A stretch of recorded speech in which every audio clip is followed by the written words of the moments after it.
ကျေးဇူးတော်ရှင်ပမောက္ခချုပ်ဆရာတော်ဗဒ္ဒန္တနန္ဒမာလာပိဝန္တဟောကြားအပ်သောတရားတော်များကိုနေ့စဉ်စနစ်တကျမျှဝေပေးနေတဲ့ channel တစ်ခုဖြစ်ပါတယ်အစိတ်တရား၄ပါးဆိုတာပါရှိကံဝဝိပါကောအစိတ်တရားကံတရားရဲ့အကျိုးကိုစိတ်ကူးကြံစီမယ်ဆိုလို့ရှိရင်မင်္ဂန်နဲ့အသိဉာဏ်ရနိုင်မှာမဟုတ်သည့်အတွက်ကြောင့်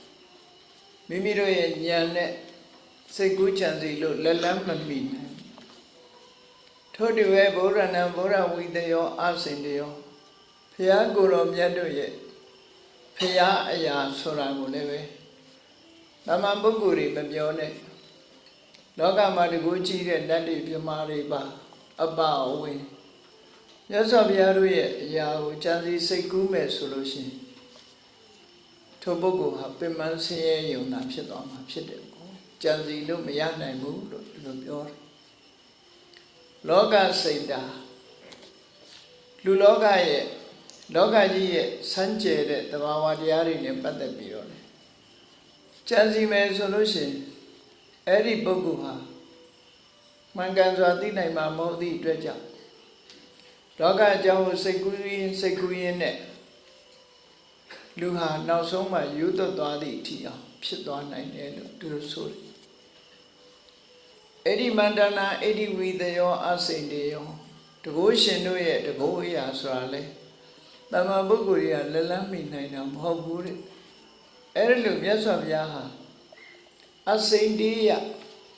စိတ်ကူးကြံစီလို့လက်လန်းမမီတဲ့အချက်၄ချက်ကိုထုတ်ဖော်ဟောကြားထားတာရှိတယ်အဲ့ဒီထဲမှာဘုန်းကြီးတို့တွေနေ့စဉ်လောက်ကင်ဆောင်ရွက်နေကြတယ်လောကမှာတရားဝါဒီနေ့စဉ်ကြုံတွေ့နေကြတယ်ပြုမှုနေကြတဲ့ကံတရားတွေရဲ့အကျိုးတရားဟာလည်းပဲထို့တူပဲအလွန်ဆန်းပြားတယ်လို့ကံကျိုးပေးမှုတွေဟာအတ္တမကွဲပြားခြားနားအမှန်သိဖို့ရအလွန်ခဲနေလက်လန်းမိဖို့ရတွေလည်းခဲနေဒါမို့ကံတရားတွေရဲ့အကြောင်းကိုတာရကဆောင်ပြီးတော့တချို့ကံတရားတွေအကြောင်းသိဖို့မြတ်စွာဘုရားဟောကြားထားတာလေးတွေဘုန်းကြီးတို့တွေဒီကနေ့ရှင်းလင်းဟောကြားပြီးနိုင်မှတ်သားဖို့လူတွေဟာနေ့စဉ်နဲ့အမျှဘာတွေလုပ်နေကြလဲကိုယ်တဏ္ဍမှာဘာတွေစုပြီးဆောင်းပြီးဖြစ်နေတယ်လဲလို့ဆိုရင်ကံတရားတွေစုပြီးဆောင်းပြီးဖြစ်တယ်ကောင်းတဲ့ကံပဲဖြစ်ဖြစ်မကောင်းတဲ့ကံပဲဖြစ်ဖြစ်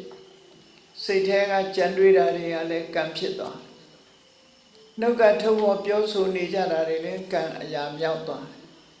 ကိုယ်ရိလက်ရောက်လုံးနေကြတာလည်းကံအရာမြောက်သွားတယ်အဲ့ဒီနေရာမှာကမ္မပဋ္ဌာလို့ဆိုတဲ့ကံလမ်းကြောင်းနဲ့ရောက်မရောက်ဆိုတာကိုတော့အင်္ဂါရက်ကလေးတွေရှိသေးတယ်ပေါ့နော်နေ့စဉ်နဲ့အမျှလူတွေရဲ့စိတ်တွေဟာကံနဲ့တွဲဖက်ပြီးတော့လူတွေဟာလောက်ကင်ဆောင်ရနေကြတယ်ကိုယ်တဏ္ဍမှာကုသိုလ်ကံတွေဖြစ်တယ်အကုသိုလ်ကံတွေဖြစ်တယ်ထိုကံတရားတွေဟာကိုယ်တဏ္ဍမှာစုပြီးဆောင်ပြီးဖြစ်နေ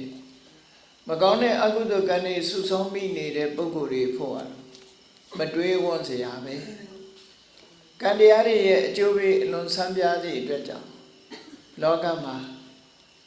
ကံတရားနဲ့ကင်းကွာနေတဲ့လူဆိုတာမရှိနိုင်ဘူးဒါကြောင့်မို့ကာမဝိတယောကာမဝိပါကောအစိတ်ယောကံရဲ့အကျိုးတရားဆိုတာကြံစီလို့မရနိုင်တော့အောင်ဆန်းပြားတယ်လက်လန်းမမီနိုင်ဘူးလို့ကဲပထမဆုံးနေ့စဉ်နဲ့အမျှကံအရာမြောက်သွားတယ်ဆိုတာတွေကိုစဉ်းစားကြည့်အောင်ဘယ်လိုအရာတွေကံအရာမြောက်သွားသလဲကံအရာမြောက်တယ်ဆိုတာကမ္မပဋ္ဌာလို့ခေါ်တယ်ကံလမ်းကြောင်းပေါ်ရောက်သွားတယ်ဘယ်လိုအတွေးတွေဟာကံလမ်းကြောင်းပေါ်ရောက်တယ်လဲဆိုမကောင်းတဲ့အတွေးနဲ့ပတ်သက်ပြီးအရင်ပြောရမကောင်းတဲ့အတွေးဘာလဲလို့ဆိုရင်သူများပိုင်တဲ့ပစ္စည်းတစ်ခုကိုကြည့်ပြီးတဲ့အခါမှာငါပစ္စည်းဖြစ်ရင်ကောင်းမှာပဲလို့သူများပစ္စည်းကိုလောဘနဲ့ကိုယ်ပစ္စည်းဖြစ်ခြင်းမှုတွေးတောစဉ်းစားနေခြင်းဟာကံအရာမြောက်ပါတယ်သူများပစ္စည်းရခြင်းမှလည်းရမယ်သို့မဟုတ် သူများပစ္စည်းကိုလိုချင်တဲ့ယံပရတဓမ္မမတဒီသူများပိုင်တဲ့ပစ္စည်းဟာငါအဖြစ်ကောင်းမှာပဲဆိုတဲ့အတွေးဟာအဘိဇ္ဇာလို့ခေါ်တဲ့လောဘနဲ့တွေးလာတဲ့အတွေးဖြစ်လို့အဲ့ဒါကံအရာမြောက်သွားတယ်အဲ့ဒါအကျိုးပေးနိုင်တယ်သူများပစ္စည်းကိုငါဖြစ်ချင်တယ်ဆိုတဲ့အတွေးဟာလွန်ခဲ့တဲ့လောဘသဘောမျိုးဖြစ်တာအေးသူများပစ္စည်းလို့တခြားငါရရင်ကောင်းမှာပဲလို့ဆိုတဲ့အတွေးနဲ့သူများပစ္စည်းမှာကိုယ်ပစ္စည်းဖြစ်ချင်တဲ့အတွေးမတူဘူးပေါ့သူများပိုင်တဲ့ပစ္စည်းကိုကြည့်ပြီးငါလည်းဒါမျိုးလေးရှိရင်ကောင်းမှာပဲလို့တွေးတဲ့အတွေးကတော့တမန်လောဘမြတာဖြစ်ပြီး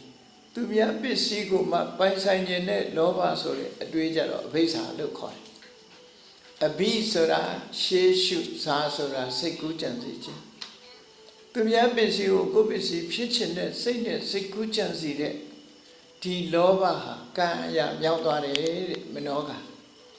ကံအရာမြောက်သွားသည့်အတွက်ကြောင့်အကျိုးပေးနိုင်ကျိုးပေးနိုင်ကိုယ်စိတ်ကူးတာသူများပစ္စည်းဖြစ်ခြင်းကိုယ်ပစ္စည်းလုံလို့စိတ်ဖြစ်ပေါ်နေခြင်းဟောဒီနှစ်ချက်နဲ့တွေပဲသူကကံအရာမြောက်သွားအဲ့ဒါကမ္မပဋ္ဌာန်းမြောက်သွားပြီကမ္မပဋ္ဌာန်းမြောက်သွားတယ်ဆိုတာမျိုးစိအောင်သွားပြီလို့ပြောတာနော်ရှင်းရှင်းပြောရမယ်ဆိုရင်မျိုးစိအောင်သွားပြီတရေပင်ကတရေသီးသီးတယ်တီးတဲ့တဲမဲ့ပါလာတဲ့အစိမျိုးစိအောင်သွားပြီလို့ပြောတယ်အဲ့တော့အောင်သွားတဲ့မျိုးစိကမြေနဲ့ရေနဲ့တွေ့တဲ့အခါပင်ပေါင်းမှာပေါ့ကံတရားဟာလည်းအကျိုးပေးခွင့်ကြုံလာရင်သူကအကျိုးပေးတော့မှာပေါ့ဒီလိုဆိုလို့ဟောနောက်တစ်ခုကြည့်ဗျာပါဒစိတ်ကူးတာနော်လူတွေစိတ်ကူးတယ်လူတယောက်ပေါ်မှာမုန်းတိတဲ့စိတ်တွေဖြစ်ပေါ်လာတဲ့အခါမှာမုန်းတာတက်တက်တယ်မဟုတ်ဘဲနဲ့ဘာတွေစိတ်ကူးတော့ဆိုဒီကောင်တည်သွားရင်ကောင်းမှာပဲဒီကောင်တစ်ခုခုဒုက္ခရောက်သွားရင်ကောင်းမှာပဲအဲ့ဒီလိုတွေးလိုက်ပြီဆိုရင်ဗျာပါဒလို့ခေါ်တယ်ရိုးရိုးစိတ်ဆိုးတာဒီလူကအတော်မကောင်းတဲ့လူပဲဆိုပြီးရိုးရိုးစိတ်ဆိုးတာမိဘကသားသမီးပြောမကောင်းလို့စိတ်ဆိုးတာချင်းချင်းပြန်လာပြောဆိုမသိတဲ့အခါစိတ်ဆိုးကြအဲ့ဒီရိုးရိုးစိတ်ဆိုးမှုကဒေါသသို့တော့ဗျာပါဒဆိုတဲ့မနောခံကြတော့ဒီလူတည်သွားရင်ကောင်းမယ်တခုဒုက္ခရောက်သွားရင်ကောင်းမယ်ဆိုတဲ့ဒေါသနဲ့ပျက်စီးမှုကိုသွားတွေးမိပြီဆိုလို့ရှိရင်အဲ့ဒါကံအရာမြောက်သွားပြန်သူကလည်းအကျိုးပေးတာဖြစ်သွားနော်တစ်ဖက်သားပေါ်မှာမုန်းတိတဲ့စိတ်ရှိခြင်းပျက်စီးသွားစေလိုတဲ့စိတ်ဓာတ်တွေဖြစ်ပေါ်လာခြင်းဆိုလို့ရှိရင်ဗျာပါဒဆိုတဲ့မနောခံတစ်ခုအရာရောက်သွားပြီသူကလည်းမျိုးစိတ်အောင်သွားလို့အကျိုးပေးနိုင်တယ်ဖြစ်နေရဘဝမှာအကျိုးပေးနိုင်နောက်တစ်ခုကမိစ္ဆာဒိဋ္ဌိမိစ္ဆာဒိဋ္ဌိဆိုတဲ့နေရာမှာသူကံတရားကိုညှင်းပယ်တယ်ကံဤအကျိုးကိုညှင်းပယ်တယ်ဒီနေရာမှာကံဤအကျိုးကိုညှင်းပယ်ရင်ကံတရားကိုလည်းညှင်းပယ်ပြီးသားဖြစ်တယ်ပေါ့ဒါကြောင့်မို့မှားရတဲ့အမြင်၃မျိုးကိုဒီနေရာမှာဒုစရိုက်အရာမှာဖော်ပြမြင်၃မျိုးဆိုတာဘာလို့ဆိုရင်နတ္ထိကဒိဋ္ဌိမရှိဘူးလို့ညင်းဆိုတဲ့မှားရတဲ့အမြင်ကတစ်ခုအာယတုကဒိဋ္ဌိအကြောင်းတရားတွေကိုညင်းပယ်တဲ့မှားရတဲ့အမြင်ကတစ်ခုအကရိယဒိဋ္ဌိကုသကံအကုသကံမရှိဘူးလုံးလို့မရဘူးလို့ညင်းပယ်တဲ့ဒိဋ္ဌိကတစ်ခုအဲ့ဒီ၃မျိုးဟာဒီမိစ္ဆာဒိဋ္ဌိအရာပါဝင်နေပေါ့ဝတ္တကာယဒိဋ္ဌိတို့ဘာတို့အတ္တဒိဋ္ဌိတို့ဆိုလိုတာမဟုတ်ဘူးဒီနေရာမှာဒုစရိုက်အရာမှာနတ္ထိကဒိဋ္ဌိအာယတုကဒိဋ္ဌိအကရိယဒိဋ္ဌိလို့ဆိုရင်ကံတရားနဲ့ပတ်သက်လာတဲ့မှားယွင်းတဲ့အမြင်တစ်ခုအလွန်ကြောက်စရာကောင်းတယ်နတ္ထိကဒိဋ္ဌိနဲ့ပတ်သက်ပြီးတော့ပြောထားတာအချက်၁၀ချက်ရှိပါလဲဆိုရင်နတ္ထိဒိဋ္ဌံနတ္ထိယိဋ္ဌံနတ္ထိဟုတံဒိဋ္ဌံဆိုတာလူရတဏ္ဍဘာအကျိုးမှမရှိဘူးလို့မြင်တဲ့မှားယွင်းတဲ့အမြင်နတ္ထိယိဋ္ဌံအကြီးအကျယ်အလှကြီးပေးတာ ပူဇော်တာပါတာဒါမျိုးတွေလည်းဘာအကျိုးမှမရှိဘူးနတ္ထိဟုတံလက်ဆောင်ပဏ္ဏပေးတာလည်းဘာအကျိုးမှမရှိဘူးအကျိုးကိုညှင်းပယ်ခြင်းနတ္ထိဒုက္ခဒဒုက္ခဒနာကာမနံဖလံဝိပါကောကုသိုလ်အကုသိုလ်တို့ရဲ့အကျိုးဆိုတာလည်းမရှိဘူးနတ္ထိယံလောကောနတ္ထိပရောလောကောဒီလောကဆိုတာလည်းမရှိဘူးနောက်လောကဆိုတာလည်းမရှိဘူးနတ္ထိမာတာနတ္ထိပိတာအမေဖေဆိုတာမရှိဘူးအမေဖေကိုအတိမမပြုတ်ဘူးအတိမမပြုတ်သည့်အတွက်ကြောင့်အမေဖေကိုပြုစုလုပ်ကြွရင်လည်းကောင်းကျိုးချမ်းသာမရဘူးစော်ကားရင်လည်းအပြစ်မဖြစ်ဘူးအဲ့ဒီအမြင်မျိုးတွေကိုဆိုလို့နတ္ထိတတ္တံဩပပတ္တိကတရဝါဟာသိပြီးတဲ့နောက်ပြန်မဖြစ်ဘူးတခါတည်းအပြည့်ချုပ်ငြိမ်းသွားတယ်ဆိုအမြင်နတ္ထိလောကေသမဏပြမနာသမ္မေကတာသမ္မာပฏิပန္နယေဣမံလောကဣမေသလောကံပရိသလောကံတရားပညာသစ္စိကတဝပဝေတေတိဒီလောကနောက်လောကအကြောင်းကိုကြာကြာနာနာသိပြီးတော့ဟောနိုင်တဲ့အကျင့်ကောင်းတဲ့အောင်မြင်မှုရတဲ့သမဏပြမနာတို့မို့လောကမှာဖျားဆိုတာမရှိဘူးလို့ညင်းပယ်အဲ့ဒီညင်းပယ်မှုဆယ်ရဟာညင်းပယ်ပြီးတော့ကိုယ်အယူဆတခုမှန်တယ်လို့တွေးလိုက်တာနဲ့တပြိုင်တည်းသူကကံအရာမြောက်သွားတယ်မိစ္ဆာဒိဋ္ဌိဒီအမှားယွင်းတခုလက်ခံလိုက်တာနဲ့ရှင်းနှက်ပြီးတော့ဒါကိုလက်ခံလိုက်တယ်အဲ့ဒီလိုလက်ခံလိုက်တာနဲ့တပြိုင်တည်းသူဟာကံအရာမြောက်သွားပြီးတော့မျိုးစေ့တစ်ခုဟာအောင်သွားတယ်တဲ့ဒါမနောကံအကုသိုလ်နဲ့ပတ်သက်တဲ့မနောကံအဲ့တော့အဲ့ဒီကံတွေဟာအကျိုးပြီးတော့မှာပဲမျိုးစေ့လိုဖြစ်သွားပြီအေးဒါကမနောကံနဲ့ပတ်သက်တဲ့ဝစီကံနဲ့ပတ်သက်တာပြောမလားလို့ဆိုရင်ဝစီကံကြတော့၄မျိုးမမှန်မှန်တည်ရတဲ့အမှန်လုပ်ပြီးတော့ပြောတာမုတ္တဝါဒကိုယ်တိုင်ကသိတယ်ဒါမမှန်ဘူးအဲ့ဒီမမှန်တာကိုအမှန်လို့ပြောတာကိုလိမ်ပြောတယ်လို့ပြောတာမမှန်တဲ့အကြောင်းအရာတခုကိုအမှန်လို့ပြီးတော့ပြောလိုက်ပြီဆိုလို့ရှိရင်လေသူကအင်္ဂါပြည့်စုံသွားတဲ့အခါမှာကံအရာမြောက်သွားပြန်တခါတစ်ဖက်သားလူနှစ်ယောက်မိတ်ဆွေနှစ်ယောက်တူနဲ့တူခင်ခင်မင်းမင်းနေကြတာအဲ့ဒီနေတဲ့ပုဂ္ဂိုလ်ချားတယ်သွားပြီးတော့ဂုံးတိုက်တယ်ဂုံးတိုက်တဲ့အခါမှာဘယ်လိုရည်ရွယ်ချက်ရှိလို့သူတို့နှစ်ယောက်ကွဲသွားမယ်သူ့ပေါ်ကိုတော့ခြေဆုတင်လာမယ်အဲ့ဒီလိုစိတ်ဓာတ်ရုပ်မှတဲ့စိတ်ဓာတ်နဲ့နှစ်ယောက်သားကွဲအောင်သွားပြီးတော့ဂုံးတိုက်စကားပြောပြီးဆိုလို့ရှိရင်လေပိသုဏဝါစာကံအရာမြောက်သွားပြန်ဖရုဒဝါစာတစ်ဖက်သားလည်းတင်းမာသွားအောင်သုံးတဲ့စကားလုံးကတစ်ဖက်သားကိုတင်းမာသွားစေတယ်သုံးတဲ့လူကိုယ်တိုင်ကလည်းပဲမာကြောတယ်အဲ့ဒါလို့ဉာဏ်တန်ခက်ထန်ပြီးတော့နာချမ်းသာပွဲမရှိတဲ့အပြောမျိုးတွေကိုပြောတာဖရုဒဝါစာတနည်းအားဖြင့်ဆိုဆဲတာရေးတာချိန်ချောက်တာအဲ့ဒါလို့ပြောလိုက်လို့ရှိရင်လည်းပဲအင်္ဂါရက်ညီညွတ်သွားတဲ့အခါမှာသူကလည်းကံအရာမြောက်သွားတယ်တမ္ပပလပါဘာအကျိုးမှကောင်းကျိုးချမ်းသာပြနိုင်တဲ့စကားမျိုးမဟုတ်ပဲနဲ့ကောင်းကျိုးချမ်းသာကိုပျက်စီးစေတတ်တဲ့ဟိတဒုက္ခကိုဖျက်ဆီးတတ်တဲ့အကြောင်းအရာအပြောဆိုမျိုးတွေကိုပြောခြင်းဟာလည်းပဲတစ်ဖက်သားဖို့နိနာမှုတွေဖြစ်စေနိုင်သောကြောင့်တမ္ပပလပါဆိုတာဖြစ်တယ်အဲ့ဒါလည်းပြောလိုက်တဲ့စကားကိုတစ်ဖက်သားကမှတ်ယူသွားလို့ရှိရင်ကံအရာမြောက်သွားပြန်ရောဟောဒါဝစီကံလို့ခေါ်တယ်အကုသိုလ်ဝစီကံလို့ခေါ်တယ်ထို့တူပဲကာယကံနဲ့ပြောမယ်ဆိုလို့ရှိရင်သရဝမန္တိယတနဲ့သရဝလိုလည်းအသိစိတ်ရှိရတဲ့နဲ့ဘာဖြစ်လာတော့တတ်ချင်တဲ့စိတ်တွေပေါ်လာတယ်တတ်အောင်သိအောင်လုံးဝပြုတယ်သိလဲသွားတယ်ဆိုလို့ရှိရင်တော့အဲ့ဒီပုဂ္ဂိုလ်ဟာပါဏာတိပါဒကံမြောက်သွားပြီလို့ဆိုလို့တယ်နော်ပါဏာတိပါဒကံမြောက်သွားပြီအေထို့တူပဲအဋ္ဌိနာဒါနသူများပစ္စည်းပေါ့ သူများပစ္စည်းမှန်လည်းသိတယ်သူများပစ္စည်းလည်းဟုတ်တယ်လိုချင်တဲ့စိတ်ရှိတယ်မယိုသားတဲ့စိတ်တွေဖြစ်တယ်မယိုသားတဲ့စိတ်ကြောင့်ကြိုးစားအထုတ်တယ်ရာယူတယ်အဲ့ဒါဆိုရင်အဋ္ဌိတဒါနလည်းကာယမြောက်သွားကာမေတုမိစ္ဆာစာရတဲ့ကာမေတုမိစ္ဆာစာရဆိုတာယောက်ျားတွေနဲ့ပတ်သက်လာလို့ရှိရင်ပတ်သက်မှုမရှိတဲ့ယောက်ျားဟာအမျိုးသမီး20နဲ့သွားပတ်သက်လို့ရှိရင်ကာမေတုမိစ္ဆာစာရဖြစ်တယ်နော်အမျိုးသမီးတွေနဲ့ပြောမယ်ဆိုလို့ရှိရင်ကိုယ်နဲ့သက်ဆိုင်တဲ့ယောက်ျားမှတပါးတခြားယောက်ျားနဲ့ပတ်သက်လို့ရှိရင်လေ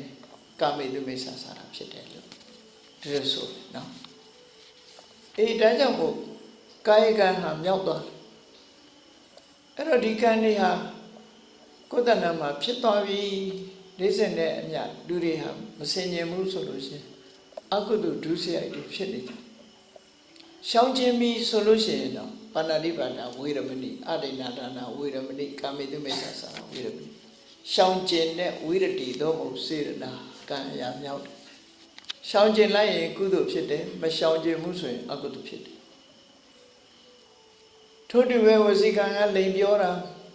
လိန်ပြောခြင်းမှရှောင်လိုက်တယ်မှန်တာကိုပဲပြောတယ်သူကဂုံတိုက်အောင်ဂုံတိုက်နှုတ်ကွဲသွားအောင်မလုပ်ဘူး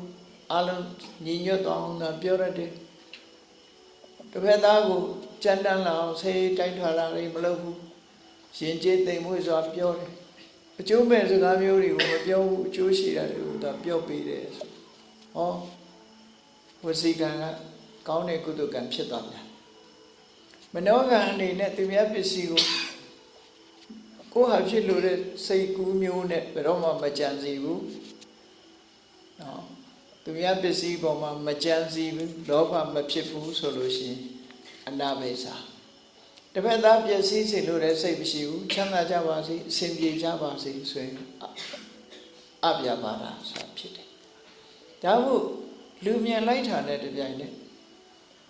ချမ်းသာကြပါစေလို့မေတ္တာပို့ကြည့်အစဉ်ပြေပါစေဘယ်သူပဲမြင်လိုက်ကိုယ်နဲ့တဲ့သူပဲဖြစ်စီမတဲ့တာမတဲ့တာလေးမစင်စားနဲ့ဘယ်သူပဲဖြစ်အစဉ်ပြေပါစေလို့နော်ကျမ်းပါပါစေချမ်းသာပါစေလို့စိတ်ထဲမှာဖြစ်နေလို့ရှိရင်အပြပါဒကံအရာမြောက်သွားပြီတွေ့ရတယ်ခုနတော့ကသေပါစေဆိုတာမျိုးကြတယ်အကုသိုလ်ကံအရာမြောက်သွားသက်ရှိပါစေကျမ်းပါပါစေဆင်ပြေပါစေဆိုရင်ဟောကုသိုလ်ကံအရာမြောက်စိတ်ကလေးပဲပြောင်းရုံပဲနော်ပြောင်းလိုက်ရုံတမ္မာဒိဋ္ဌိခုနကလူမှုတန်ဖိုးတွေအကျိုးမရှိဘူးကုသိုလ်ကံအကုသိုလ်ကံအကျိုးမရှိဘူးလို့မဟုတ်ပဲဒါတွေဟာကောင်းကျိုးချမ်းသာကိုပေးနိုင်တဲ့အရာတွေဖြစ်လို့အကျိုးရှိတယ်လို့စိတ်ထဲမှာတည်းလို့ဖြစ်အဲ့ဒါလို့အကျိုးရှိတယ်လို့မြင်လိုက်တာနဲ့တပြိုင်နက်သူဟာကုသကအရာမြောက်သွားပြန်တယ်နော်ကမ္မပဋ္ဌာကုသကအရာမြောက်အဲ့ဒါလို့နေ့စဉ်နဲ့အမျှကိုယ်တဏ္ဍာမှာကံတွေဟာစီးဝင်နေတယ်လူတွေရဲ့လှုပ်ရှားမှုတွေကြံတွေးမှုတွေပြောဆိုမှုတွေပေါ့ကံတရားတွေဟာဖြစ်နေတယ်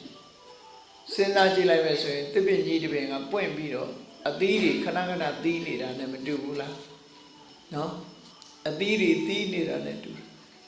အဲ့လိုသီးတဲ့အခါမှာအစိတ်သီးတွေသီးနေတယ်လို့ပဲအကုသိုလ်တွေဖြစ်နေလို့ရှင်အစိတ်သီးတွေသီးနေတယ်လို့ဖြစ်မှာ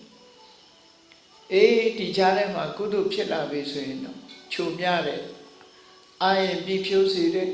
ကောင်းတဲ့အသီးတွေသီးနေတာနဲ့တူတယ်လောကမှာအစိတ်သီးသီးနေတာတွေကပိုများတယ်ပေါ့ကောင်းတဲ့အသီးသီးတာလွန်နေတယ်လို့သူဆိုအောင်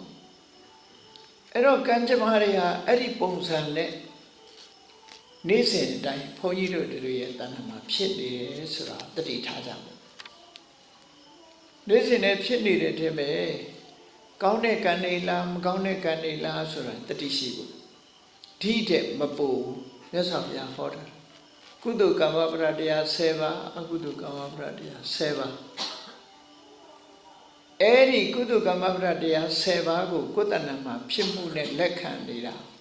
ဓမ္မလမ်းကြောင်းအတိုင်းကျင့်သုံးခြင်းလို့ခေါ်တယ်ပေါ့အကုသိုလ်ဒ ဒုစရိုက်7ပါးနဲ့စခန်းသွားနေမယ်ဆိုရင်အဓမ္မကိုကျင့်သုံးခြင်းလို့ခေါ်တယ်အဲ့ဒီမှာမြတ်စွာဘုရားက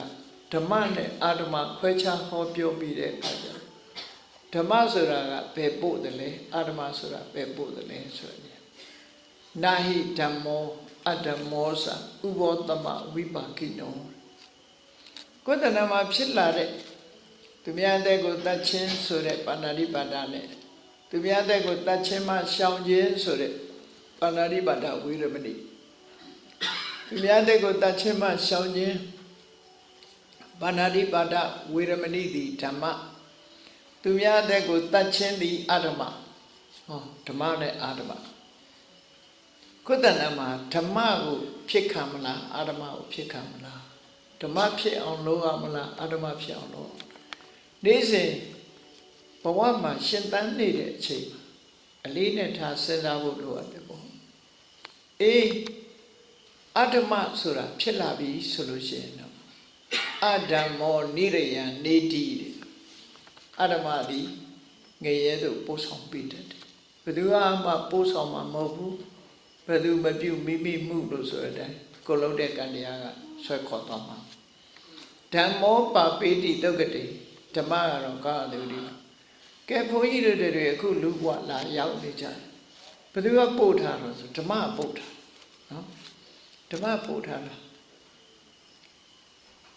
ဒီပါဏာတိပါဒဝေရမဏိသူအတက်ကိုတတ်ချင်းမှရှောင်တဲ့ပုဂ္ဂိုလ်တွေကတရှိတဲ့ကျမ်းမာတယ်ခုရွှေချောင်းဆရာတော်ဘုရားကြီး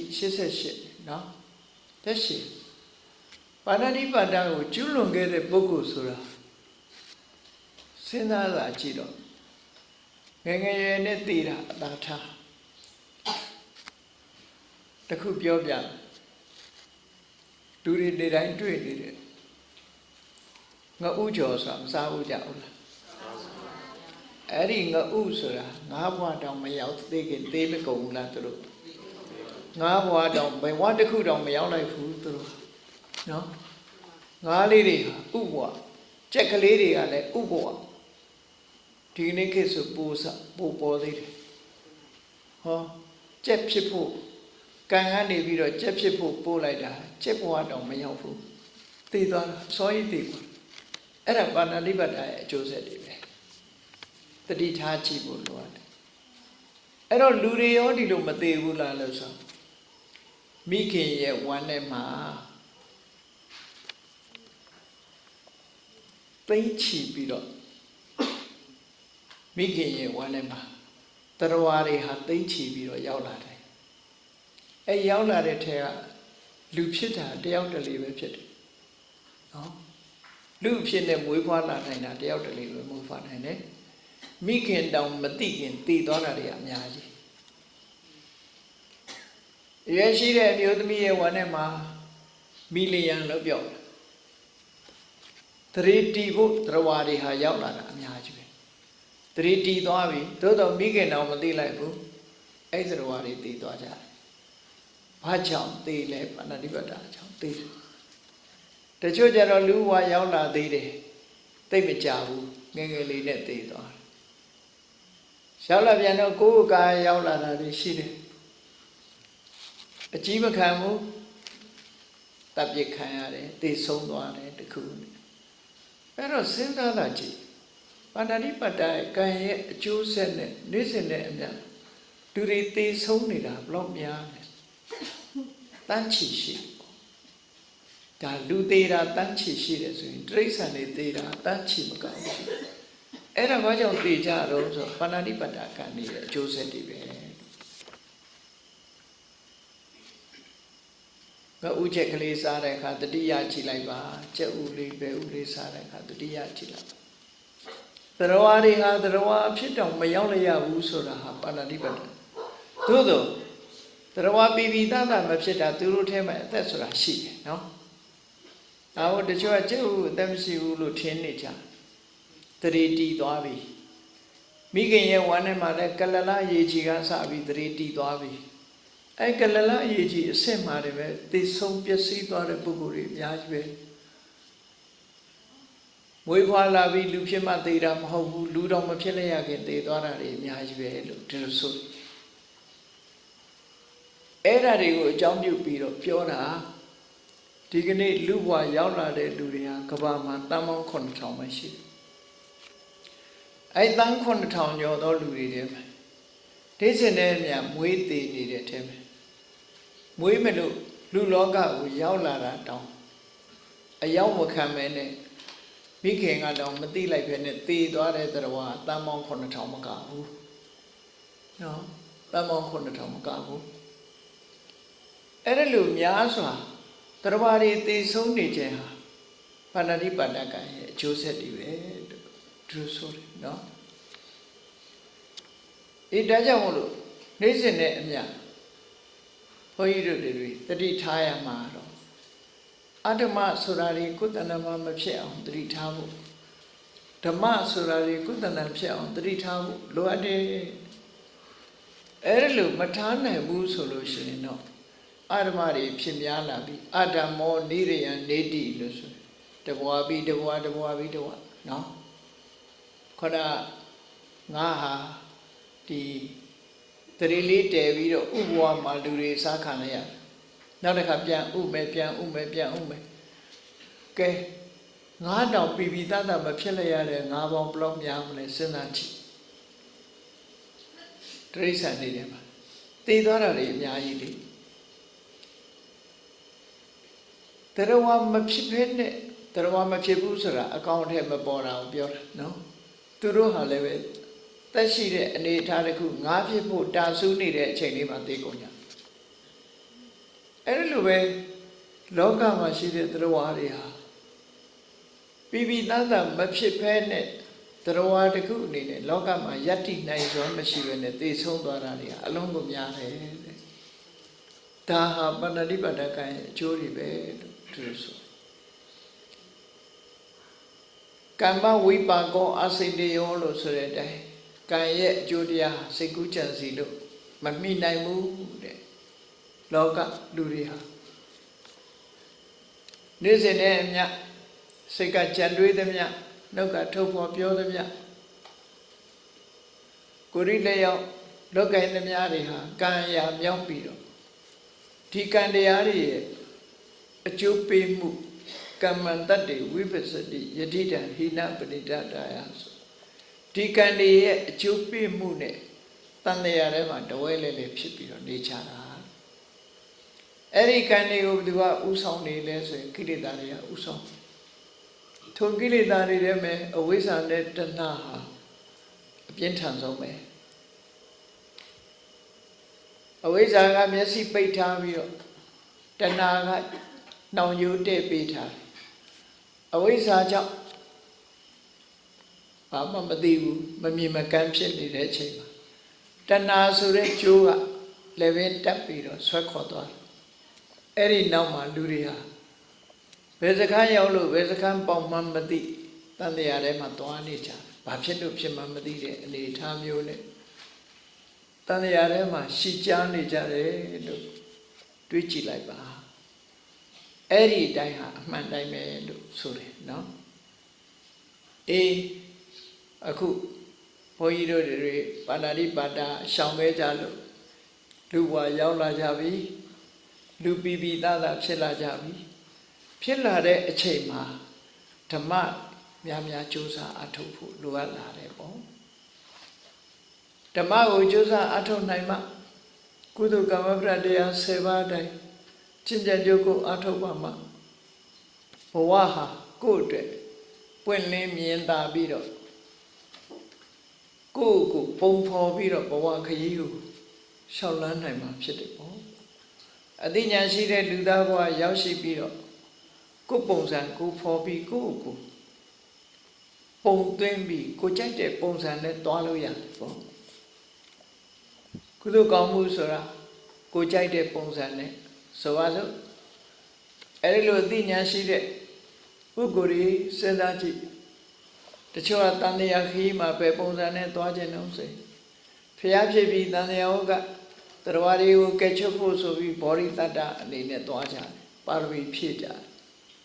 တချို့ကြတော့ဖျားလောင်းရဲ့မဲတော်ခမည်းတော်အနေနဲ့ပါရမီဖြည့်လို့ကြတယ်တချို့ကြတော့ဖျားလောင်းရဲ့ဇနီးတဲ့အနေနဲ့ပါရမီဖြည့်ခြင်းကြတယ် ချို့ကြတော့မြတ်စွာဘုရားရဲ့နောက်ဆုံးဘဝမှာသားတော်ဖြစ်ဖို့ဆိုပြီးတော့ပါရမီဖြည့်ကြအဲ့ဒါလို့ကိုကြိုက်တဲ့ပုံစံကိုပုံဖော်ခဲ့ကြပုံဖော်လို့ရတယ်ပေါ့ကောရမဗုဒ္ဓဟာဒိဋ္ဌိချင်းနဲ့ကဘာတသိအထက်ကနေပြီးတော့သူကြိုက်တဲ့ပုံစံကိုသူဖော်လာခဲ့တာပဲဖြစ်တယ်ပေါ့ဖော်လာခဲ့တဲ့အတိုင်းနောက်ဆုံးမှာအသိဉာဏ်ကြီးပြီးဝပြီးသဗ္ဗညုတဉာဏ်ရှင်ဘုရားသခင်ဖြစ်သူရောက်ရှိပြီးတော့အမှန်တရားတွေကိုဟောကြားဆုံးမနိုင်တဲ့အဆင့်ရောက်ကောရမဗုဒ္ဓပွင့်တဲ့အခါမှာအခတာဝကအမြတ်ဆုံးထိတ်တန်းတာဝကလက်ရရန်ဖြစ်ဖို့လက်ဝဲရန်ဖြစ်ဖို့ဆိုပြီးတော့ဆုတောင်းပုံဖော်လာကြတဲ့ရှင်သာရိပုတ္တရာတို့ရှမောက္ကလန်တို့ဟာသူလိုချင်တဲ့ဆုတွေကိုပန်းဆင်ပြီးတော့ဒီကိုယ်စိတ်တိုင်းချပုံဖော်လာကြကြရှင်ကိုနေညာဆိုလို့ရှိရင်တရားဥနာခြင်းနဲ့မြတ်စွာဘုရားပထမဆုံးဟောတဲ့တရားဥကိုနာယူပြီးတော့သိတဲ့ပုဂ္ဂိုလ်ဖြစ်ဖို့သူကိုယ်သူပုံဖော်ခဲ့တာအဲ့ဒီအတိုင်းဖြစ်တာပဲเนาะအဲ့တော့ကိုကြိုက်တဲ့ပုံစံနဲ့ပုံဖော်လို့ရပါတယ်ကုသိုလ်တရားတွေကိုယ်တဏ္ဍာမှာဖြစ်အောင်ကြိုးစားအထောက်ကြကံတရားဆိုတာအဝိဓမ္မဆံပြကံတရားတွေရဲ့အကြောင်းကိုအနည်းငယ်ပြောမယ်ဆိုလို့ရှိရင်ကံဟာဒီဆောင်ရွက်တဲ့ကိစ္စအနေအချင်းအခုလိုနေ့စဉ်ဘဝမှာခွန်ကြီးတို့တွေရဲ့တဏ္ဍာမှာစိတ်ကူးလို့ဖြစ်လာတဲ့ကံနှုတ်ကထုတ်ပြောလို့ဖြစ်လာတဲ့ဥစီကံကိုယ်တိလက်ရောက်လှုပ်လိုက်လို့ဖြစ်လာတဲ့ကာယကံလို့ဆိုတဲ့ဒီကံတရားတွေဟာကြည့်တချို့ကံကပရိသေအကျိုးပဝတိအကျိုးထုတ်လုပ်နိုင်တဲ့စနကကံမျိုးလို့ခေါ်တယ်ဘဝကိုအကျိုးပေးတဲ့ကံမျိုးဘဝတစ်ခုအကျိုးထုတ်လုပ်ပေးနိုင်တဲ့ကံမျိုးစနကကံလို့ခေါ်တယ်အဲ့ဒီပဲတချို့ကံကတော့ဘဝတစ်ခုထုတ်လုပ်တဲ့ကံမျိုးမဟုတ်ပဲနဲ့ထုတ်လုပ်ပြီးသားဘဝတစ်ခုမှာထောက်ပံ့ကူညီတဲ့ကံမျိုးကိုတော့ဥပဋ္ဌမကကံလို့ခေါ်တယ်အဲ့လိုဥပဋ္ဌမကကံရှိတယ်လို့နော်ထောလောကံလန့်လုပ်တယ်ဘဝမှာအကျိုးပေးထားတဲ့ကံပေါ်မှာထောက်ခံမှုမပြုဘဲနဲ့ဆန့်ကျင်ပြီးတော့အကျိုးတွေသေးသိမ့်သွားအောင်လုပ်တဲ့ကံမျိုးကြတော့ဥပပိလကကံလို့ခေါ်တယ်။ကံမှာလည်းပဲအတိုက်ခံပါတိရှိတယ်တတိထားနော်ကုသိုလ်ကံကအကျိုးပေးထားပြီဆိုရင်အကုသိုလ်ကံကလာပြီးတော့နှောက်ယှက်ပေးမယ်။အကုသိုလ်ကံကအကျိုးပေးပြီဆိုလို့ရှိရင်လည်းကုသိုလ်ကံကနှောက်ယှက်တယ်။အဲ့ဒါတွေကိုဥပပိလကကံလို့ခေါ်တယ်။အဲ့ဒါလိုနှောက်ယှက်တာမဟုတ်ဘဲနဲ့ကုသိုလ်ကံကအကျိုးပေးထားတာကိုအထောက်အကူပြုတဲ့ကုသိုလ်ကိုဥပဋ္ဌမကကံအကုသိုလ်ကအကျိုးပေးထားတဲ့နေရာမှာလည်းပဲအထောက်အကူပြုရင်ဥပဋ္ဌမကကံ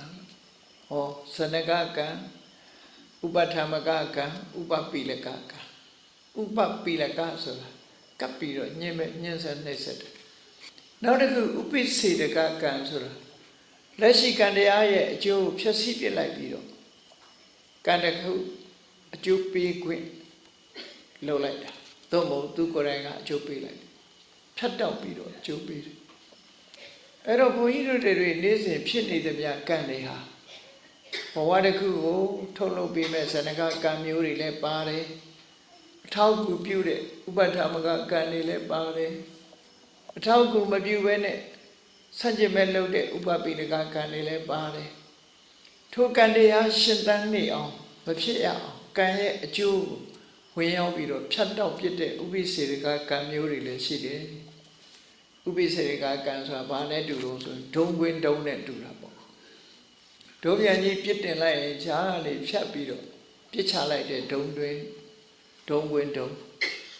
ဝင်တုံးတွေကပေါ်မှာပေါ်အခုလမ်းထွက်လိုက်လို့ရှိရင်မော်တော်ဆိုင်ကယ်တိုက်တာတို့ဘာတို့အဲ့ဒါဒုံဝင်တုံးတွေပဲအဲ့နော်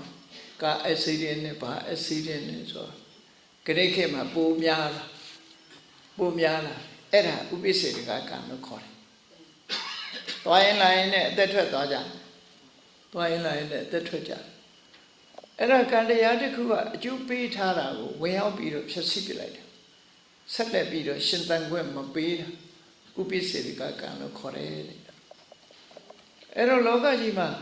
ဘုန်းကြီးတို့တွေဘာနဲ့နေနေရတာလို့ဆိုကိုယ့်ရဲ့လုပ်ရဲ့ကံတရားတွေနဲ့နေနေကြသစ်ပင်ကြီးဟာအသီးတွေတီးပြီးတော့မျိုးစေ့တွေနဲ့နေရတယ်လို့ပဲဘဝကြီးမှာကံမျိုးစေ့တွေနဲ့ပြည့်နဲ့နေတာနော်ကံမျိုးစေ့တွေနဲ့အဲ့ထဲမှာဖောင်းနေကြတာလူတွေဟာအဲ့ဒီထဲမှာမကောင်းတဲ့ကံမျိုးစေ့တွေဖောင်းနေမယ်ဆိုရင်သွားပါလေရောတန်တရားထဲမှာခုနလိုငါဥဘဝကငါဖြစ်တောင်မရောက်လိုက်ရဘူးခဏခဏသိအဲ့ဒါလို့နဲ့တန်တရားထဲမှာဒုက္ခတွေရောက်ခဲ့တဲ့အချိန်ချင်းပေါင်းဟာမြောက်များစွာရှိခဲ့တယ်အလင်းအောင်ဆိုတာဘဝပေါင်းများစွာမမြင်ခဲ့ဘူးဘာကြောင့်လဲမိခင်ဝမ်းထဲမှာတင်သိခဲ့တာမိခင်ဝမ်းထဲမှာသိခဲ့သည့်အတွက်ကြောင့်ငါဥတွေဆိုမိခင်ဝမ်းထဲမှာပဲသိသွားတာလေငါဖြစ်ရောက်ရင်တော့သူတို့မြင်အောင်မှာပေါ့ကျက်ဥလေးတွေကလည်းပဲအပြင်မရောက်ခင်သိသွားတာပဲလေကျက်မဖြစ်ခင်ကျက်ဖြစ်ရင်တော့မျက်လုံးပိုင်မြင်အောင်မှာအဲ့တော့အဲ့ဒါလို့လောကကြီးကိုမြင်တောင်မမြင်လဲရပဲနဲ့သိဆုံးသွားကြတာပါဏာတိပါဏကံရဲ့အကျိုးဆက်တွေလို့သူတို့ဆိုအကုသိုလ်ကံတွေကကြောက်စရာကောင်းတယ်လို့ပဲကုသိုလ်ကံတွေကလည်းပဲအာကိုယုံကြည်တတ်တဲ့အရာတွေပဲဖြစ်တယ်ပေါ့ဒါကြောင့်မြတ်စွာဘုရားကအကုသိုလ်မှန်သမျှမလုပ်ကြနဲ့ရှောင်ကြအကုသိုလ်မှန်သမျှကိုယ်တဏ္ဍမှာပြည့်စုံအောင်လုပ်ပါလို့အရေးကြီးဆုံးမဩဝါဒပေးတာဒါတွေကြောင့်မို့လို့ပေးတာအကုသလသာဝိဇ္ဇဒုက္ခဝိပါကလက္ခဏာအကုသိုလ်ဆိုတာအပြစ်ရှိပြီးတော့ဆင်းရဲတဲ့အကျိုးကိုပေးတယ်တဲ့ကုသလအနဝိဇ္ဇဒုက္ခဝိပါကလက္ခဏာကုသိုလ်ဆိုတာတော့အပြစ်ကင်းပြီးကောင်းကျိုးချမ်းသာကိုပေးတယ်အခုဘုန်းကြီးတို့တွေလူဘဝရောက်ပြီးတော့ဒီအသက်ရှိရှိနဲ့အသိဉာဏ်ရှိရှိနဲ့ကိုယ်အင်္ဂါရက်တွေပြည့်ပြည့်စုံစုံနဲ့တရားဓမ္မတွေနာလို့တရားဓမ္မတွေဟောလို့ဒီလိုနေနိုင်တာဟာကုသိုလ်ရဲ့အကျိုးတွေကြောင့်နေလို့ရတာပေါ့နှုတ်ဖို့ဆိုရင်ဒီလိုကြားဖို့လို့ဘာလို့ဆိုဝေလာဝေးတရားဓမ္မနဲ့တွေ့ဖို့ဆိုအလွန်ခဲရင်ခုနလိုငါဥပဝါမျိုးဆိုဘယ်လိုလုပ်တရားနာထောင်လို့ရကျက်ဥပဝါနဲ့ဆုံးသွားရင်ဘယ်လိုလုပ်ကြအဲ့ဒါလို့ဘဝမှာမိခင်ဝမ်းထဲမှာလည်းပဲသိဆုံးသွားမယ်ဆိုလို့ရှိရင်ရနိုင်တဲ့အခွင့်အရေးတွေဟာအလုံးဆုံးရှုံးသွားနိုင်တယ်ပေါ့ဒါကြောင့်မို့အကုသိုလ်ဆိုတာလွန်ကြောက်စရာကောင်းပြီးကုသိုလ်ဆိုတာအကုယုံကြည်ဖို့လွန်ကောင်းတယ်ပေါ့ဒါပြင်ကုသိုလ်ဖြစ်အောင်ဘုန်းကြီးတို့တွေဘာလိုအပ်တယ်လဲအကုသိုလ်တွေမဖြစ်အောင်ကုသိုလ်တွေဖြစ်ဖို့အတွက်ဘာတွေလုပ်ရမှာလဲလို့ဆိုရင်အရေးကြီးဆုံးအချက်၅ခုမြတ်စွာဘုရားဟောထားရှိအဲ့ဒါဘာလဲလို့ဆိုရင်တတ္တာဆိုတဲ့ကံကံရေးကျိုးလက်ခံယုံကြည်တဲ့တရားတရားရှိရမယ်တတ္တာရှိရမယ်မြတ်စွာဘုရားရဲ့အသိဉာဏ်ကိုယုံကြည်တဲ့တတ္တာအဆုံးအမကိုလက်ခံတဲ့တတ္တာကုသိုလ်ပေါ်မှာစိတ်ဝင်စားတဲ့တတ္တာမျိုးရှိရမယ်ဟောနောက်တစ်ခုကတော့ဟိရိမကောင်းမှုဒုစရိုက်ကရှက်တာဥတ္တပမကောင်းမှုဒုစရိုက်တွေကကြောက်တာအရှက်အကြောက်အဲ့ဒါရှိဖို့လို့နောက်တစ်ခုကတော့ဝီရိယလုံးဝရှိဖို့လို့လေလုံးဝဆိုတာဘာလို့ကိုယ်တဏ္ဍာမှာမကောင်းတဲ့အကုသိုလ်တွေမဖြစ်စေရဘူးဆိုတဲ့လုံးဝကောင်းတဲ့ကုသိုလ်တွေသာဖြစ်စေရမယ်လို့ကြိုးပမ်းအားထုတ်မှုအဲ့ဒီဝီရိယမျိုးရှိရမယ်နောက်တစ်ခုကျတော့အမှားအမှန်ခွဲခြားသိတတ်တဲ့ပညာတတ္တာရဲ့ဟိရိရဲ့ဥတ္တပရဲ့ဝီရိယရဲ့ပညာအဲ့ဒီတရား၅မျိုးကိုယ်တဏ္ဍမှာအခိုင်အမာရှိပြီဆိုလို့ရှိရင်ခုနကပြောရတဲ့အကုသိုလ်ကမ္မပဋ္ဌာဒုစရိုက်တရားတွေကိုယ်တဏ္ဍမှာမဖြစ်ဘူးတဲ့ကိုယ်တဏ္ဍမှာမဖြစ်အောင်တားနိုင်တယ်လို့ဆိုတယ်ကုသိုလ်တွေဖြစ်လာပြီတရားရှိတယ်တရားရှိလို့သူတော်ကောင်းတွေကိုချင်းကပ်တယ်ချင်းကပ်ပြီးတရားဓမ္မနာယူတယ်ဒါနကောင်းမှုသီလကောင်းမှုဆောလုပ်တယ်တတ္တရှိသည့်အတွက်ဟိရိဝတ္တပရှိသည့်အတွက်ကြောင့်မကောင်းမှုကရှောင်ကျဉ်တယ်ဝိရိယရှိသည့်အတွက်ကြောင့်ကုသိုလ်တွေတိုးပွားအောင်ကြိုးစားတယ်အကုသိုလ်တွေဖယ်ရှားဖို့ကြိုးစားတယ်ပညာရှိသည့်အတွက်ကြောင့်အမှားအမှန်ခွဲခြားသိပြီးတော့သွားရမယ်လမ်းမသွားရမယ်လမ်းလှုပ်တင်တာနဲ့မလှုပ်တင်တာခွဲခြားသိတယ်ဆိုတဲ့အမျိုးတွေရှိတယ်အဲ့ဒါလို့ရှိလာမှ လူတွေဟာလှုပ်ရှားသမျှကံတရားတွေဟာကုသိုလ်ကံဖြစ်ကိုရောက်လာတယ်အနုဆိုရင်အကုသိုလ်ကံတွေပဲဖြစ်နေမှာပဲများတယ်ပေါ့ဒါကြောင့်မို့အဲ့ဒီအသိစိတ်ဓာတ်လေးတွေကိုယ်တဏ္ဍာမှာကိန်းဝတ်နေအောင်ကြိုးစားတရားကိန်းဝတ်နေဖို့လိုတယ်ဟိရိကိန်းဝတ်နေဖို့လိုတယ်ဥတ္တပကိန်းဝတ်နေဖို့လိုတယ်ဝိရိယပညာကိန်းဝတ်နေဖို့လိုတယ်အဲ့ဒါတွေမရှိသေးရင်ကိုယ်တဏ္ဍာမှာရှိအောင်ကြိုးစားမယ်လို့ဆိုလို့အဲ့ဒါလို့ကြိုးစားလိုက်ပြီဆိုရင်ကိုယ်တဏ္ဍာမှာဖြစ်သမျှတွေကုသိုလ်ကံတွေကြီးပဲဖြစ်လာအဲ့ဒီကုသိုလ်ကံတွေဟာအမြဲတမ်းအာကိုးစရာနော်ဘဝခရီးမှာအလုံးကိုအစဉ်ပြေအောင်ဖြစ်ပေါ်စေတတ်တဲ့အကြောင်းတရားတွေသာဖြစ်တယ်ပေါ့အဲ့ဒီဘဝခရီးမှာအလုံးအစဉ်ပြေပြီးကောင်းကျိုးချမ်းသာတွေကိုရစေနိုင်တယ်ဒါနကောင်းမှုသီလကောင်းမှုဘာဝနာကောင်းမှုဆိုတာလေဒီကုသိုလ်ကံတွေထဲမှာမိမိရဲ့လက်လန်းမိရာကုသိုလ်ကောင်းမှုတွေမိမိတဏ္ဍာဖြစ်လာဖြစ်တယ်ပေါ့ဒါကြောင့်မို့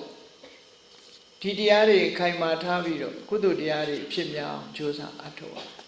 ကုသိုလ်ကံဆိုတဲ့အထဲမှာလေကုသိုလ်ကံတွေဟာကိုယ်တဏ္ဍာမှာအဖြစ်များပြီဆိုလို့ရှိရင်ဖြစ်တဲ့အခါမှာအဖြစ်များတဲ့ကံသို့မဟုတ်ဖြစ်တဲ့အခါမှာကျေနပ်အားရတဲ့ကံတွေဟာအလုံးကိုအားကိုးစရာကောင်းတယ်အလုံးအားကိုးစရာကောင်းတယ်အဖြစ်များတဲ့ကံကလည်းအားကိုးရတာပဲစွန့်ရည်တတိတွေပြည့်ဝနေတဲ့ကံကလည်းအားကိုးစရာနောက်တစ်ခုကတော့ကုသိုလ်ကံဆိုတာဘလောက်အားကိုးရတော့ဆိုရင်ဘလောက်နောက်ကျပြီးမှလှုပ်ခါတခါကုသိုလ်ကံကနေဝင်ပြီးတော့ကယ်လိုက်တာရှိတယ်တီဟိုကျောင်းမှာလူတယောက်ဟာဒီဓမိလဒေါဝါရိကဓမိလဒေါဝါရိကဆိုသူလူမျိုးကဓမိလလူမျိုးတကားဆောင်လုပ်ငန်းလုပ်တယ်သူဟာနောက်ဆုံးမှဘာတွေလုပ်လဲဆိုရှည်ထဲမှာငါးဖမ်းပြီးတော့ငါးတွေကိုယ်တိုင်တတ်ပြီးရောင်းချစားတော့တက်မွေးတဲ့ပုဂ္ဂိုလ်ဖြစ်လာနှစ်ပေါင်းများစွာအဲ့ဒီအလုပ်နဲ့တက်မွေးလာဆိုပါစို့ဒုစရိုက်နဲ့တက်မွေးပါဏာတိပါဒအမှုနဲ့တက်မွေးတေဂဏိရောက်တဲ့အခါသူဟာအဲ့ရထဲမှာလဲပြီးတော့ညှိတွားနေတယ်ယန္တာပုဂ္ဂိုလ်မြတ်ကြီးတစ်ပါးကသူ့အိမ်သားရောက်တဲ့အခါအတန်ကြားတော့စဉ်းစားလိုက်တော့ဒီလူဟာတစ်သလုံးအကုသိုလ်ဒုစရိုက်တွေနဲ့နေတဲ့ပုဂ္ဂိုလ်ဒုက္ခမြာဒီတိုင်းသိသွားရင်တော့ငရဲကြတော့မှာပဲဆိုပြီးတော့အဲ့ဒီမထေရမြတ်ကြီးကသူ့အိမ်ပေါ်ကြွသွားတော့သူကမှတတိယတော့ကြွလာတာကိုဇနီးလောက်တဲ့လူကသတင်းပေးတယ်သတင်းပေးတဲ့အခါမှာမထေရမြတ်ကြီးကအိမ်ပေါ်ကြွကျင်တယ်လို့သတင်းပေးတဲ့အခါသူကဘာပြောလို့ဆိုငါနဲ့တိလည်းမသိဘူးဆက်လဲဆက်သွယ်မှုမရှိဘူးသူ့အိမ်မကြွခဲ့ပါနဲ့တခြားအိမ်ကြွပါလို့ပြောခိုင်းတယ်နော်သို့တော်မထေရမြတ်ကြီးကသူ့အိမ်ကိုကြွလိုက်တယ်သူ့ကိုတနာလို့ကဲတင်မို့ရကြွတယ်ကဲတင်တယ်ဆိုတာမထေရမြတ်ကကဲတင်တယ်လို့ပြောပြီးမဲ့လို့ကုသိုလ်လုံးမှကဲတင်လို့ရတာနော်အုံဖွားနဲ့ကဲတင်လို့မရဘူးအဲ့တော့ဟိုရောက်တဲ့အခါသူ့ရဲ့အခြေအနေကိုမေးမြန်းပြီးသူ့ကိုကုသိုလ်ကောင်းမှုတွေရအောင်လို့တရဏဂုံလိုက်ဆုံမလားလို့ဒီအချိန်မှာအာကိုရမဲ့နေတဲ့အချိန်လေးမှာတရဏဂုံလိုက်ဆိုပါလားဆိုတော့ဆိုပါမယ်ပေါ့အဲ့ကြအာကိုရမရှိတဲ့အချိန်မှာအာကိုအဲ့ဒီမထေရကြီးကဗုဒ္ဓံတရဏံကိစ္ဆာမိဓမ္မံတရဏံကိစ္ဆာမိတစ်ခုချင်းချပေးလိုက်ဆိုတယ်သူတေခဏီလေးမှာလိုက်ဆိုပြီးတော့တရဏဂုံပြီးတော့တဲ့အခါပါဏာတိပါဒဝေရမဏိလို့ဆိုတဲ့အချိန်လေးမှာသိက္ခံပရံသမာရိယာမိတောင်မရောက်လိုက်တော့ရှားကမေးကပြုတ်ကျသွားပြီးတော့ရှားကလိမ့်လို့မရတော့ သေဆုံးသွားတယ်မျက်ဖြူဆိုင်သွားပြီဆိုတော့အဲ့ဒီအချိန်လေးမှာပါဠိပါဒတော်ဆိုကာလေးတဲ့အပြစ်မတတ်လိုက်ဘူးဘုရားသရဏံကိစ္ဆာမိဓမ္မသရဏံကိစ္ဆာမိသံဃာသရဏံကိစ္ဆာမိဆိုတာတော့ပြည့်ပြည့်ဝဝသူလိုက်ပြီးတော့ဆိုလိုက်ရတယ်အဲ့ဒီဆိုလိုက်တဲ့သေခါนี้မှာလှုပ်လိုက်တဲ့ကုသိုလ်ကောင်းမှုဟာဘလောက်ထိကျိုးပေးလိုက်တော့ဆိုမျက်စိနှလုံးလဲမှိတ်သွားရင်သူဟာစတုမာရဲ့နတ်ဘုံမှာဘုံမစုနတ်သွားဖြစ်တယ်ဘုံမစုနတ်ဆိုတာမြေကြီးနဲ့ဆက်ဆက်နေတဲ့ဘုံမိတ်နာမှာဖြစ်တယ်ကောင်းကင်မှာဖြစ်တာမဟုတ်ဘူးအဲ့ဒီလိုဖြစ်တဲ့အခါကျတော့နတ်တွေဆိုတာလူလူမွေးနေတာမဟုတ်သည့်အတွက်ကြောင့်သူကငါဘယ်ဘဝလာတာတော့လို့ဆိုတာချက်ချင်းတွေးတယ်တွေးလိုက်လို့သိတာလေသူနဲ့ဆွေမတော်မျိုးမတော်ဆရာတော်ကြီးတို့ကကြွားလာပြီးဗုဒ္ဓသရဏံကိစ္ဆာမိဆိုခိုင်းလို့သူဆိုလိုက်တာအဲ့ဒီကုသိုလ်ကြောင့်ရတယ်ဆိုတာသူသိသွားသိတာနဲ့ချက်ချင်းလာပြီးတော့ကျေးဇူးတင်ကြောင်းပြောတယ်ပြောပြီးတော့သူကဘာပြောအရှင်ဘုရားတပည့်တော်ကို၅ပါးသီလပြီးအောင်သာချလိုက်မယ်ဆိုလို့ရှိရင်ဆိုလိုက်မယ်ဆိုရင်သူဟာအထက်နဲ့ပြည့်ထီအောင်ရောက်သွားမယ်လို့ပြောအဲ့တော့သူမဆိုနိုင်တာဘယ်တတ်နိုင်မလို့ပေါ့နော်အဲ့ဒီလောက်လေးနဲ့ကဲတင်လိုက်ရတဲ့အနိကလှုပ်လိုက်ရတဲ့ကုသကောင်းမှုကြောင့်သူဟာအပင်ငရဲလွတ်သွားတယ်ဆိုတာဓမ္မောပါပိတိတုတ်ကတေသူလှုပ်လိုက်တဲ့ဓမ္မကသူဂတိဘုံကိုရောက်စေတယ်လို့ဒီလိုဆိုတာနော်ဒါတာရကတစ်ခုပဲဟောနောက်တစ်ခုကြည့်မယ်ဆိုလို့ရှိရင်ကုသိုလ်ကောင်းမှုဆိုတာအလွန်အားကိုးရမယ့်အချက်တွေတီဟိုကျွန်းမှာမဟာစီရီဆိုတဲ့သူတို့နိုင်ငံအခေါ်ကတော့ရူဝံဝေတိယလို့ခေါ်တယ်ကောင်းမှုတော်ဘုရားကြီးပုံစံနဲ့တူတယ်စကိုင်းကောင်းမှုတော်ဘုရားပုံစံမျိုးအဲ့ဒီမဟာစီရီကြီးကိုတည်တဲ့ဒုဋ္ဌဂါမဏိအဘယမင်းကြီးဟာမဟာစီရီကြီးကိုတည်နော်မဟာစီရီတည်တာနောက်ဆုံးမှာစီရီမပြီးခင်သူဟာကွယ်လွန်သွားတယ်ပေါ့နတ်ရွာဆန်သွားတယ်အဲ့ဒီထဲမှာသူနတ်ရွာမဆန်ခင်သူ့ရဲ့ကုသိုလ်ကောင်းမှုဒါနပေါတ္တကလို့ခေါ်တယ်။စည်ရင်းနေမှတ်တမ်းတင်ထားတယ်။အဲ့ဒါလည်းမှတ်ထားဖို့လိုအပ်တယ်ပေါ့။ကိုယ်ပဲနေ့ကဘာလုပ်တယ်၊ဘာနေ့ကဘာလုပ်တယ်၊ဘာတွေလှူခဲ့တယ်ဆိုတာတွေကိုမှတ်တမ်းတင်ထားပြီးတော့မကြာခဏဖတ်တယ်။အဲ့ဒီဒုဋ္ဌဂါမဏိမင်းကြီးကသေကံနေကြတော့သူ့မှတ်တမ်းကိုဖတ်ခိုင်းတယ်။အဲ့ဒီဖတ်ခိုင်းတဲ့ထဲမှာကျန်တဲ့ကုသိုလ်ကောင်းမှုတွေဒီလောက်အာရပါရမဖြစ်ဘူးတဲ့ဘယ်ကုသိုလ်ကိုအာရပါရအဖြစ်ဆုံးလဲဆိုတခါမှသူဟာတိုက်ပြည်မှာစစ်ပွဲတစ်ခုဆင်နွှဲရစစ်ပွဲဆုံးတဲ့အခါမှာကံမကောင်းအကြောင်းမလားလို့သူရဲ့သူ့နောက်တော်ကနေအမြဲပါတဲ့ခုခေတ်လို့ဆိုသူ့ရဲ့ PA ပေါ့အဲ့ဒီလူရဲ့ရင်းစည်းပြီးထွက်ပြေးလာခဲ့ကြကိုလူယုံပြီးတော့ပြေးလာခဲ့တယ်တိုက်ပွဲမှာရှုံးလို့သူတို့ထွက်ပြေးလာတကယ်တော်ကြီးတဲ့ရောက်သွားတော်ကြီးတဲ့ရောက်သွားတဲ့အခါကျတော့ထမင်းစားတယ်စားတော့သူ့နောက်ကလာတဲ့လူစားစရာလေးများဘာမှပါဘူးလားလို့ဆိုဘယင်နဲ့သွားတဲ့လူတွေဟာအစင်းနဲ့လှုပ်လာတတ်တယ်ပေါ့ဒီထမင်းဘူးလေးတပူပါတယ်ထမင်းဘူးလေးတပူတော့ပါတယ်လို့ဆိုဒါဖြင့်အဲ့ဒီထမင်းဘူးလေးက၄ပုံပုံခိုင်းတာဒါပေမဲ့သူတို့ရှိတာ၃ယောက်လေဘယင်ရဲ့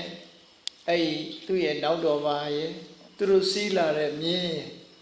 တက်ရှိတရဝါ၃ဦးတည်းပဲရှိတယ်သူက၄ပုံခိုင်း၄ပုံခိုင်းတော့သူ့နောက်ကသူ့ရဲ့နောက်တော်ပါကပြောတယ်ရှင်မင်းကြီးကျွန်တော်တို့၃ယောက်ထဲရှိတာမဟုတ်လားဘာလို့၄ပုံတာတော့ငါတီးတတ်တဲ့အရွယ်ကစပြီးတော့မလူပဲမတမ်းပဲငါတခါမှမစားဘူးกว่าလေ၄ပုံနဲ့ဒါကြောင့်၄ပုံခိုင်းလိုက်တပုံကဆွမ်းလောင်းမှုပြောတော့ရှင်မင်းကြီးတဲ့တောထဲမှာဘယ်အကိုတော်ကဆွမ်းလာခံမမလို့နဲ့ဆိုတော့မင်းမပူပါနဲ့တဲ့ဆိုပြီး၄ပုံခိုင်းပြီးတဲ့အခါကျတော့အဲ့ဒီတပုံကိုသူကအဋိဋ္ဌံလိုက်တယ်ဆွမ်းလူပါရစေကြွားရောက်ချီးမြှောက်တော်မူပါလို့နှုတ်ကနေထုတ်ပြီးတော့ပြောလိုက်တဲ့အခါ ယဟန္တာတစ်ပါးကဒိဗ္ဗသောတာနဲ့ကြားသွားကြားလိုက်တာနဲ့အော်ဘုရင်ကြီးကဆုံးခံပင့်နေပြီငါသွားမယ်ဆိုရင်စိတ်တဂတိလို့ခေါ်တယ်စိတ်လိုမြန်တဲ့သွားနည်းကရှိ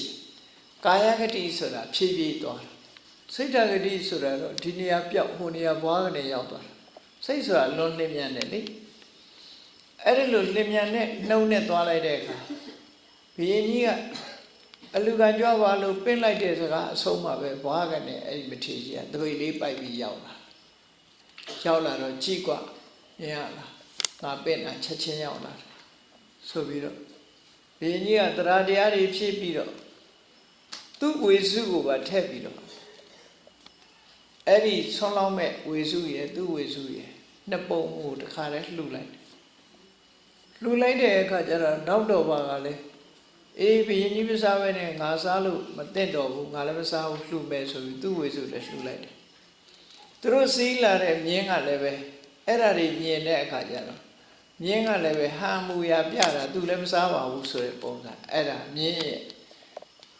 ဝေစုကိုလည်းပဲလှူလိုက်တယ်လှူလိုက်တော့အဲ့ဒီမထေကြီးကတပိတ်နဲ့အဲ့ဒီဆုံးကိုလှူခံပြီးတော့ရဟန်းတန်ဃာတွေအားလုံးနဲ့ခွဲဝေပြီးသုံးဆောင်အကုန်လုံးအပါးစီလိုက်လှူတယ်အဲ့ဒီအချိန်မှာဘုရင်ကြီးကလွန်စားတယ်ငါစားလိုက်တာကွာတို့ညာနည်းနည်းလေးဆွညဟဲ့ညာလေးများပို့လိုက်ရင်သိကောင်းမှာပဲလို့စိတ်ထဲကတွေးလိုက်ခါရှိသေးတယ်